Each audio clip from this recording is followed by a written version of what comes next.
샬롬 류 선생의 구속사 천국열차 유도순 목사님의 신구약 성경 파노라마를 낭독하는 시간입니다. 지금은 시편 파노라마 97편입니다. 의를 나타내시고 이루신 의로운 정치.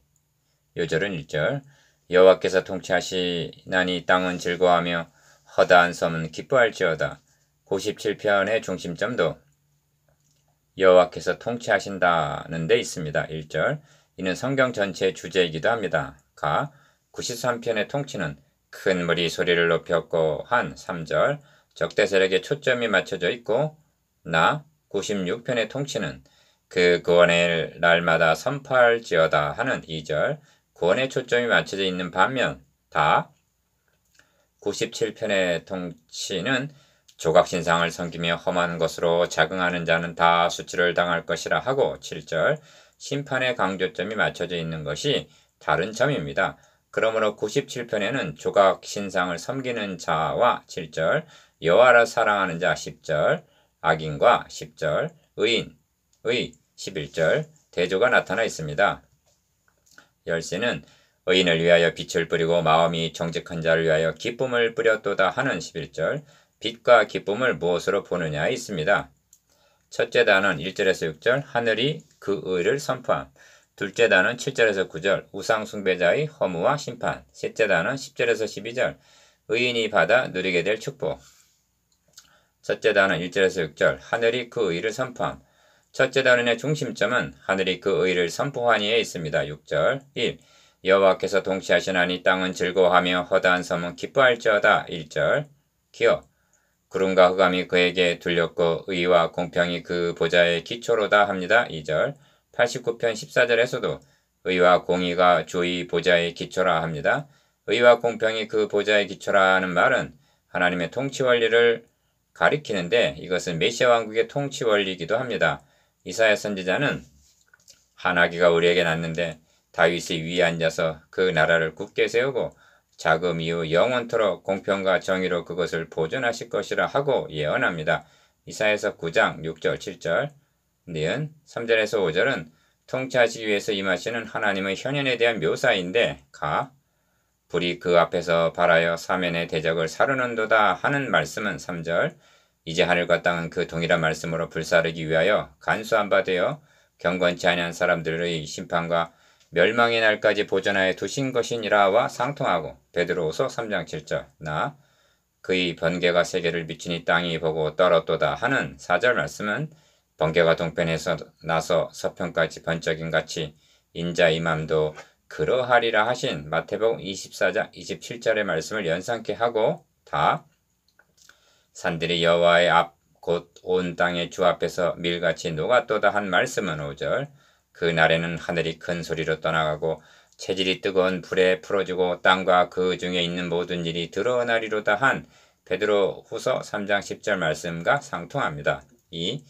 6절은 첫째 단원의 결론과 같은 말씀인데 하늘이 그 의를 선포하니 모든 백성이 그 영광을 보았도다 합니다. 6절 선포한다는 말은 알게 하기 위해서 나타냄을 가리킵니다. 그래서 98편 2절에서는 그 의를 열방의 목전에 명백히 나타내셨도다 합니다. 기어 그러면 하늘이 그 의를 나타낸다는 의가 무엇인가? 구속사에 있어서 하늘이 의를 선포하는 일이 한 번만이 아니라 2번 나타나게 된다는 점을 인식하는 것은 중요한 요점이 됩니다.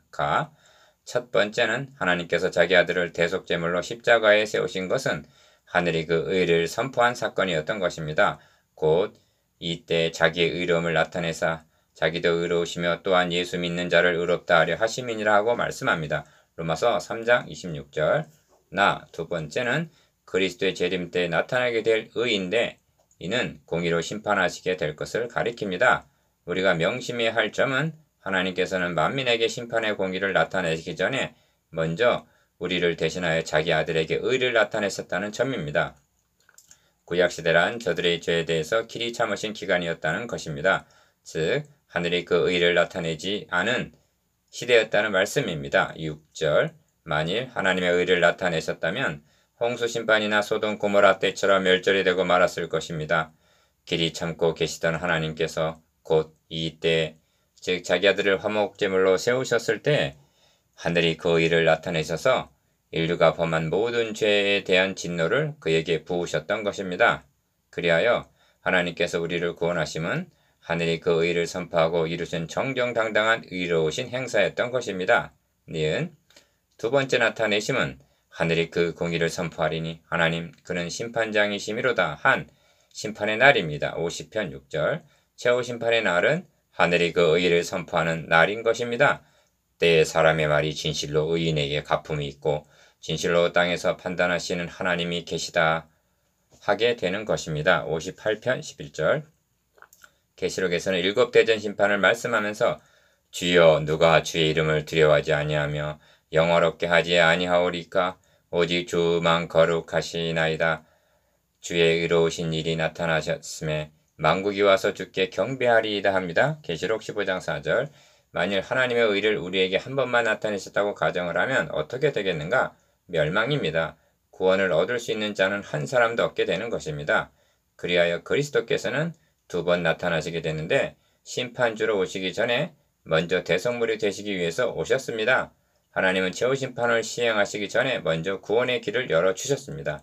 니은 그러므로 본문에는 대적을 사르리로다 한 불사름과 3절 그 영광을 보았도다 한 6절 영광이 대조되어 있음을 주목하시기를 바랍니다.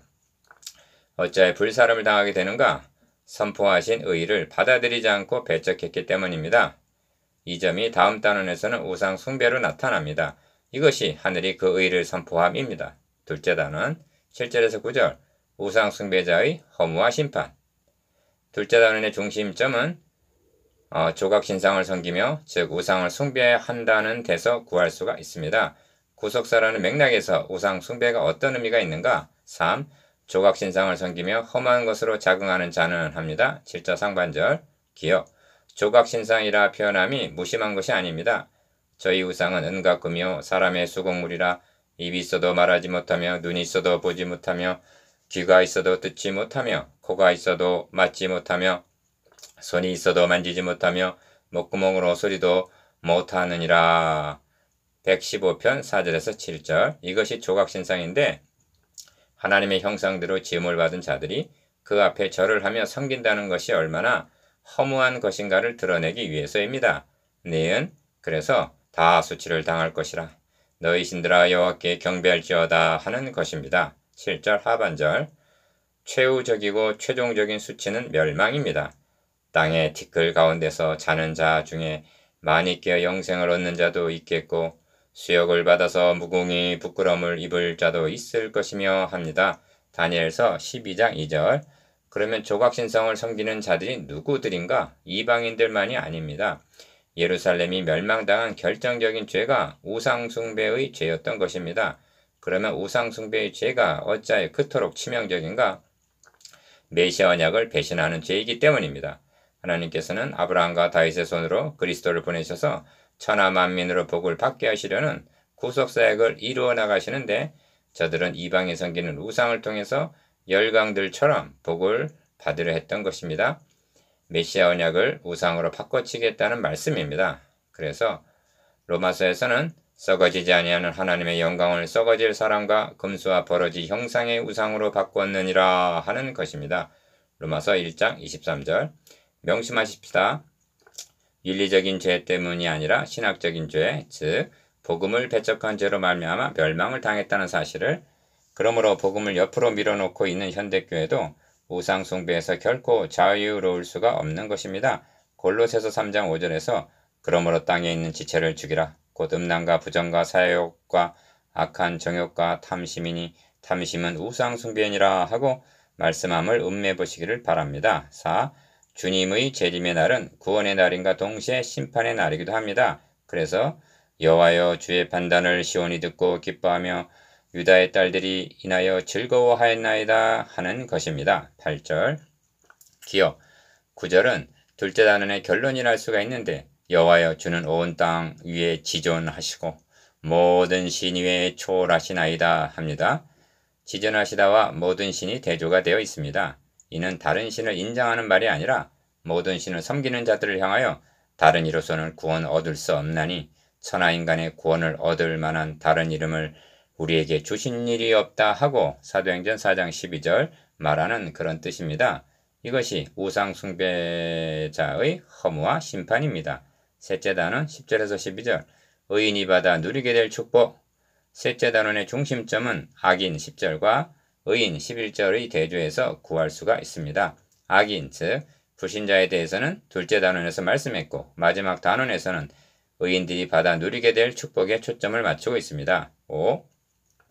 여호와를 사랑하는 너희여 악을 미워하라 합니다. 10절 상반절 기억 여호와를 사랑하는 너희여 라는 말은 조각 신상을 섬기며 한 7절과 날카롭게 대조가 됩니다. 사랑하는 너희라는 표현은 믿으면 구원을 얻으리라 한 차원을 뛰어넘는 성숙한 신앙을 나타냅니다. 니은 그들에게 하는 말이 악을 미워하라는 말씀입니다.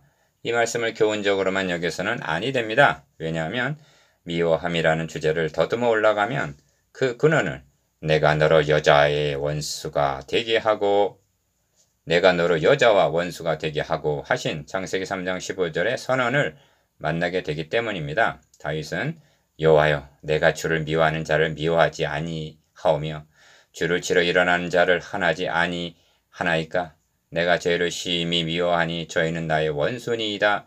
139편 21절 22절 즉 하나님의 원수가 곧 자기 원수라고 말합니다.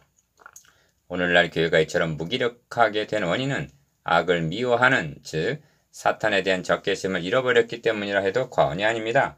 그런 정신 상태로는 주의 군사가 될 수가 없을 뿐만이 아니라 그의 나라와 그의 의를 위한 선한 싸움은 실종을 하게 되고 맙니다. 디귿 저가 그 성도의 영혼을 보존하사 악인의 손에서 건지시느니라 합니다. 10절 하반절 이는 육적인 말이 아니라 궁극적으로는 우는 사자같이 두루다니며 삼킬 자를 찾는 베드로전서 5장 8절의 사탄의 세력으로부터의 보전을 가리킵니다. 6. 하나님 우리를 위하여 어떻게 행해 주셨는가? 의인을 위하여 빛을 뿌리고 마음이 정직한 자를 위하여 기쁨을 뿌렸도다 하십니다. 11절 기억 악을 미워하라는 말씀이 교훈적인 뜻만이 아니라 빛을 뿌리고 라는 말씀에도 신학적인 의미가 먼저인 것입니다. 이사야 선지자로 말씀하시기를 내가 붙드는 나의 종 내 마음에 기뻐하는 나의 택한 사람 메시아를 보라 너를 세워 백성의 언약과 이방의 빛이 되게 하리니 하십니다. 이사야서 42장 1절 6절 이사야 49장 6절에서도 내가 또 너로 이방의 빛을 삼아 나의 구원을 베풀어서 땅 끝까지 이르게 하리라 하십니다. 니은 빛을 뿌리고 기쁨을 뿌린다 하고 뿌린다 하심을 유념하시기를 바랍니다. 이는 씨를 뿌리는 것과 같은 개념입니다. 어떻게 해서 여호와를 사랑하는 자라는 열매가 맺게 되는가? 하나님께서 빛을 뿌려 주셨기 때문입니다. 어디에 뿌려 주셨는가? 어두운 데서 빛이 비추리라 하시던 하나님께서 예수 그리스도의 얼굴에 있는 하나님의 영광을 아는 빛을 우리 마음에 비치셨느니라 합니다. 고린도후서 4장 6절 예레미야 선지자를 통해서는 새 언약을 세우리라는 문맥에서 여호와께서 가라사대 보라 내가 사람의 씨와 짐승의 씨를 이스라엘 집과 유다 집에 뿌릴 날이 이르리니 예레미야서 31장 27절 31절라고 하십니다. 예루살렘을 심판하시고 백성들을 포로로 내어주신 것을 뽑는 것에 그들을 돌아오게 하심을 씨를 뿌리는 것에 비유해서 말씀하셨던 것입니다. 예레미야서 31장 28절 디귿 결론은 의인이여 너희는 여호와로 인하여 기뻐하며 그 거룩한 기념 이름에 감사할지어다 합니다. 12절 이 말씀은 여호와께서 통치하시나니 땅은 즐거워하며 허다한 섬은 기뻐할지어다 한 1절 첫 절과 결부가 되는 말씀입니다. 하늘이 그 의를 선포하는 날은 기뻐하며 즐거워할 날이면서 동시에 슬퍼 울며 이를 가는 날이라는 점을 명심하십시다. 이것이 의인이 받아 누리게 될 축복이요 의를 나타내시고 이루신 의로운 통치입니다. 적용 우리의 몸을 성전으로 삼으셨다는 것은 하나님의 보좌를 삼으셨다는 뜻이요 하나님의 영이 거하신다는 것은 하나님이 보좌에 좌정하셔 통치하신다 즉 하나님의 나라가 임하였다는 뜻입니다. 주님을 영접했다는 말은 나의 통치자로 모셔들었다는 뜻입니다. 먼지까지도 빛을 받으면 빛나는 것을 보셨습니까? 빛을 받은 형제는 빛의 아들이요 세상의 빛입니다. 일어나라 빛을 발하라 하십니다. 이사야서 60장 1절 묵상, 기억 두 번 나타나게 될 하늘이 그 의를 선포함에 대해서 니은 구속사의 관점으로 본 우상숭배의 의미에 대해서, 디귿, 빛을 뿌리고 기쁨을 뿌리신다는 의미에 대해서,